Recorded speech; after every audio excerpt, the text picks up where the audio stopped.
আমাদের উচিত দিনে কমপক্ষে 100 বার করে হলেও আলহামদুলিল্লাহ পড়া যাবে?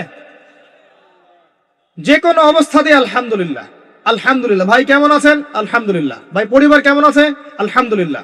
ভাই চাকরি কেমন আছে, চলছে কেমন? আলহামদুলিল্লাহ। ব্যবসা কেমন? আলহামদুলিল্লাহ। এটা হচ্ছে সেই বান্দা নিদর্শন যার মনের মধ্যে আল্লাহর প্রতি ভক্তি শ্রদ্ধা আছে, যার মনের মধ্যে আল্লাহর নূর আছে। তার নিদর্শন হচ্ছে সে সব সময় শুকরিয়া আদায় করবে। একটা এক্সাম্পল দিচ্ছি, দেখেন ইব্রাহিম আলাইহিস সালাম ওই থাকতেন, আর এই যে এইখানে মক্কায় তার একজন স্ত্রী হাজারা আলাইহিস সালাম, ওইখানে একজন স্ত্রী সারা আলাইহিস সালাম। মনে আছে ঘটনা?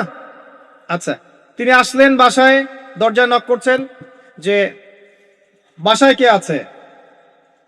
দরজার পিছন থেকে বলা হচ্ছে যে আমি। তিনি বলছেন ইসমাইল কোথায়? তখন আওয়াজ আসছে ইসমাইল শিকার করতে গেছে। তারপরে তাকে বলা হচ্ছে তোমরা কেমন আছো, স্বামী স্ত্রী তোমরা কেমন আছো? তো স্ত্রী জবাব দিচ্ছে আমরা ভালো নাই, আমাদের ঘরে অনেক অভাব, আমাদের অনেকের স্ত্রীর মতো।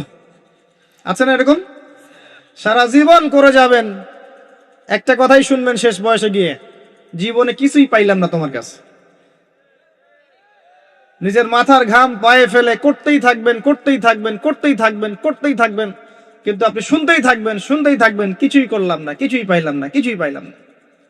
অমুক ভাবি কত ভালো আছে, অমুক কত ভালো আছে, অমুকের এত আছে, অমুকের তত আছে। সুবহানাল্লাহ। এটা আমাদেরই দোষ। কারণ বিয়ে করার সময় যারা দিনদারিতা না দেখে শ্বশুরের সম্পত্তি দেখবেন, সৌন্দর্যকে বেশি প্রাধান্য দিবেন, নিজের হারাম প্রেমকে বেশি প্রাধান্য দিবেন, নিজের ওই বংশমর্যাদা ইত্যাদি ইত্যাদিকে বেশি প্রাধান্য দিবেন, তখন তো আফসোস করতেই হবে, কিছু করার নেই।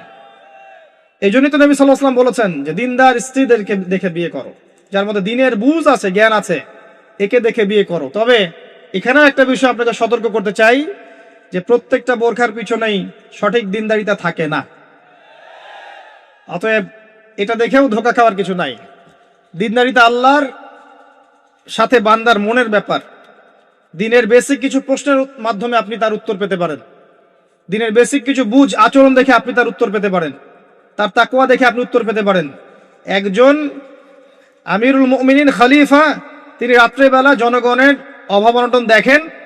একদিন দেখতে দেখতে রাতে ক্লান্ত হয়ে পড়লেন, একটা দেয়ালের আড়ালে তিনি দাঁড়িয়ে বিশ্রাম নিচ্ছেন, বসে পড়েছেন। দেয়ালের পিছন থেকে তিনি আওয়াজ শুনছেন, মা আর মেয়ে কথাবার্তা বলছে।